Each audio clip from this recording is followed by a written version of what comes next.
¿cuál es la evaluación que podríamos hacer de este proceso electoral? ¿Qué esperar para el domingo? Que más de lo que ya pasó, ahora sí que eso ya pasó, ya se fue, estamos en veda y lo demás, ¿qué sigue?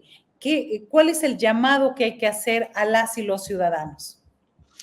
Pues mira, a mí me gustaría hablar antes bueno, de pensar en lo que está por venir.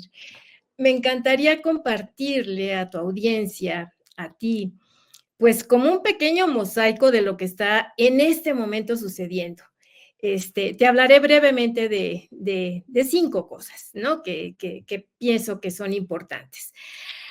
La primera tiene que ver con hechos que, bueno, que ponen en entredicho los cierres de campaña, particularmente de Xóchitl Gálvez, ¿no? Lo primero es, pues, la publicación que hizo Erubiel Ávila Villegas, ¿no?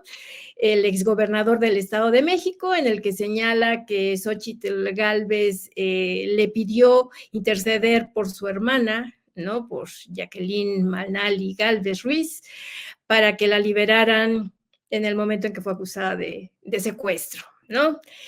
Esto detonó pues muchísimas cosas, porque claro, fue justo esta semana en el cierre de campaña de Xóchitl Gálvez, entonces pues esto generó una opinión muy, muy adversa, digamos, a su cierre.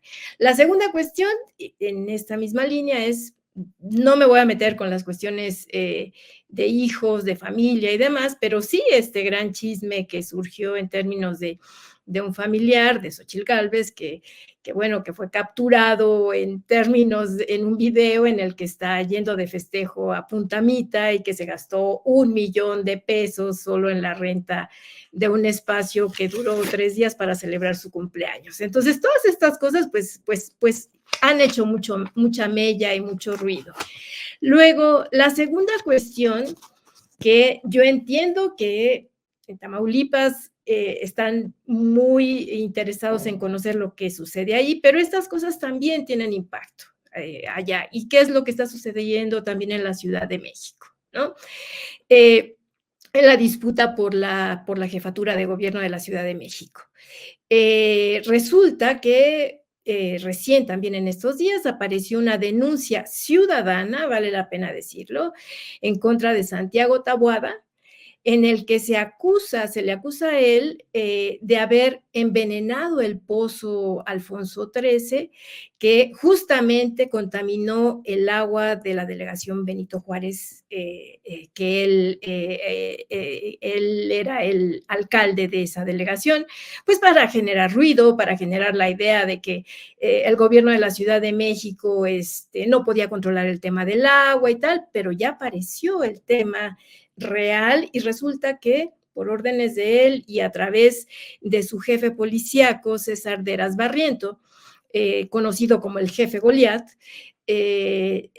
contaminaron ese pozo y eso fue lo que generó toda esta historia terrible que todavía no terminamos de vivir en la delegación Benito Juárez. Pero por otro lado también, apenas ayer, hace unas horas, se encontró una bodega en la delegación Álvaro Obregón, que es, digamos, gobernada por Lía Limón, quien se quiere reelegir y que también es del equipo de Santiago Taboada. Se encontró una bodega con 7 toneladas de víveres, en donde estaban preparando despensas para distribuir en favor de Santiago Taboada. En fin, son 2 cosas que impactan también, evidentemente, a Xóchitl Gálvez, porque bueno, tiene que ver con parte de su equipo panista, prianista. Luego, hay algo que me parece muy importante, y eso yo creo que sí nos convoca a todos y a cada una, que es, a pesar de la guerra sucia que ha habido en contra fundamentalmente pues del presidente, de Andrés Manuel López Obrador, para desmeritar a su gobierno y de esa manera golpear a Claudia Sheinbaum, pues resulta que salió publicada una nota muy importante de Gallup, que es una agencia especializada en análisis político de Washington. Esto es importante porque, pues, evidentemente tiene mucha repercusión en el medio, particularmente en el sector financiero en Estados Unidos, y les interesa, digamos, lo que está pasando en México, porque tienen fuertes intereses en términos de la inversión en nuestro país. Pero resulta que esta importante firma publicó que a pesar, digamos, de esto que señalaba, por eso hablaba yo de la guerra sucia que ha habido, pues, desde el mes de enero en contra de Andrés Manuel López Obrador, resulta que ellos han identificado que a pesar de todo esto, él no perdió apoyo y legitimidad, sino que más bien se incrementó su aprobación radicalmente. Si pensamos en la fecha de 2022, que tenía 67% de aprobación, y ellos señalan que hoy tiene el presidente de México el 80% de aprobación. De hecho, señalan que es uno de los líderes políticos más queridos en todo el mundo. En fin, señalan un conjunto de situaciones que incluso van en contra de toda la ola que había habido en contra del presidente desde la prensa de Estados Unidos. Y a esto se suman las publicaciones en los últimos días también del New York Times, del Washington Post, de Wall Street Journal, en fin, periódicos, medios estadounidenses que están muy interesados en saber sobre Claudia Sheinbaum. No le dan un espacio a Xochitl Gálvez ni a Maínez, pero sí están muy interesados, de hecho, en los últimos días en saber quién es Claudia Sheinbaum. Y aunque le dan algunos rozones en términos de que es la hija predilecta de Andrés Manuel López Obrador, señalan un conjunto de cosas a destacar, como que puede ser una buena presidenta en términos de que se trata de una gente muy bien formada, con una capacidad de autogestión, de gobierno, etcétera, etcétera, etcétera. Entonces, así es la política. Un día golpean y otro día, cuando ya no, los caminos ya vislumbran que van hacia ese lugar, pues más bien se empiezan a abrir las discusiones en términos positivos. Luego, hay otra cosita que resulta muy interesante que sucedió apenas ayer, hoy, de hecho, en la madrugada hoy, de Lorenzo Córdoba. En una mesa en Latinus, ustedes recordarán que Lorenzo Córdoba ha estado totalmente confrontado con el presidente ya desde hace tiempo, ¿no? Desde que él era el consejero presidente del INE. Pues ahora resulta que este señor está defendiendo ante los opinólogos, Denis Dresser y otros, digamos, comentaristas, que frente a la idea de que estamos frente a una elección de Estado, eso es mentira. Él señala que no es así, que en realidad no se parece nada a lo que está sucediendo hoy, ¿no?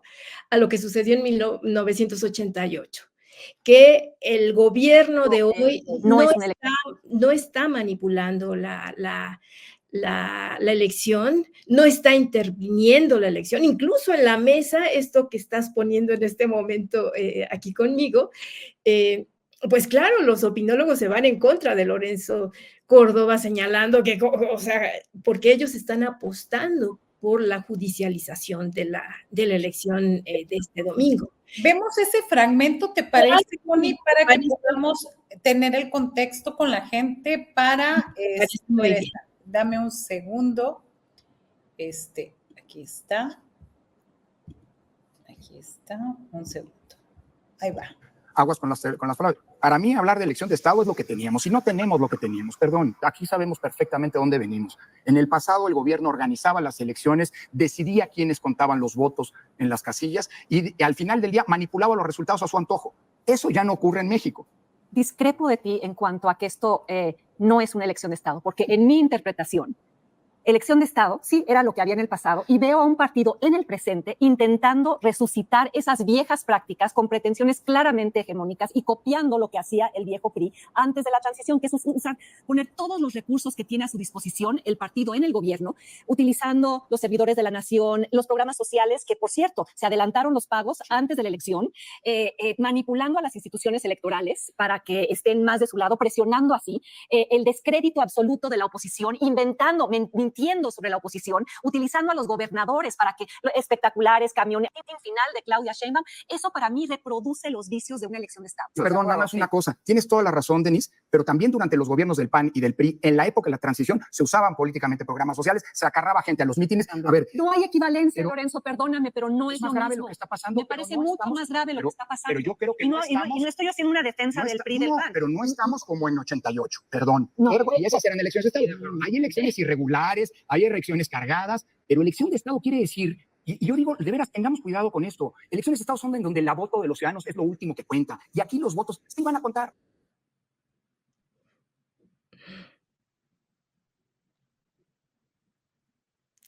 Bueno, pues a mí me parece súper interesante esta discusión que les decía, esto sucedió de ayer a hoy, o sea, del cierre de campañas a hoy, hay esta discusión en una mesa en Latinos, imagínense, con Loret de Mola, surge esta discusión y me parece a mí muy interesante, porque de alguna manera decanta lo que está empezando a suceder, o sea, ya es inevitable lo que va a suceder el próximo domingo 2 de junio. Es evidente, digo, nadie se atreve a decir lo que va a suceder porque, claro, una cosa es lo que dicen las encuestas y otra cosa es que la gente realmente salga a emitir su voto de manera libre. Entonces, pero me parece muy interesante que ya se estén dando este tipo de discusiones y de debates, incluso entre los opositores que navegaron con la idea de la marea rosa, iban todos juntos, que hoy empiece ya a surgir pues una discordancia entre ellos. Eso me parece a mí extraordinario y eso tiene que ver inevitablemente con pues la participación de la gente. Y ahí quiero centrar un poco también mi opinión en términos de que en efecto hoy México es distinto. Hoy la gente cuenta. Eso que a pesar de todo señala Lorenzo Córdoba, de que los votos sí cuentan, en efecto, hoy sí cuentan y la gente importa mucho en términos de que vaya, participe, decida por lo que quiera, por el proyecto de nación que le guste, el que más le acomode, pero que la gente vaya a votar. Que hoy la gente esté participando, que estemos discutiendo en la calle. En efecto, no se trata de polarización, no hay que equivocarse, se trata de politización de la ciudadanía. Y eso a mí me parece extraordinario. Y aquí quiero hacer otro paréntesis, ya para concluir con este mosaico, con una cosa también que empezó a circular, una cuestión que empezó a circular. Un video en el que el líder sindical de las empresas de Claudio X González, de Kimberly Clark, pues empezó a presionar, parece que están presionando a todos sus trabajadores para que voten en favor de Xóchitl Gálvez. ¿Cómo lo van a lograr? No lo sé. Evidentemente, pues cuando está la presión laboral de que si no votas por la candidata que yo te estoy diciendo, que eran las prácticas antiguas, ¿no? Del PAN, del PRI, está queriendo, digamos, imponer esta forma con los trabajadores de sus empresas, Claudio X González. Esto muestra, en efecto, una desesperación terrible de la oposición en términos de lo que está por venir. Pero incluso en esos espacios, la gente es capaz de dirimir y de pensar por sí misma. Esa parte a mí me tiene muy, muy, muy emocionada. Y bueno, sobre qué va a venir después del 2 de junio, pues yo creo que se avecinan cosas muy interesantes. Lo primero es, hay muchas dudas de parte, sobre todo de los opositores y de la gente opositora de a pie, que señalan, por ejemplo, que en términos de si Claudia Sheinbaum va a ser capaz de tener autonomía del presidente, ¿no? De Andrés Manuel López Obrador. Si va a ser capaz de gobernar por sí misma, ¿no? La historia de si va a ser capaz de gobernar porque es mujer y el país no está todavía capacitado para eso, que eso me parece muy discriminatorio y muy terrible que se señale. O sea, es empezar a dudar sin todavía ni siquiera darle la oportunidad a una mujer de ejercer el puesto que además, que en caso de llegar a ser presidenta, logre por la vía legítima y democrática. Yo no tengo la menor duda de que ella va a actuar de manera autónoma. Y aquí se van a juntar dos cosas.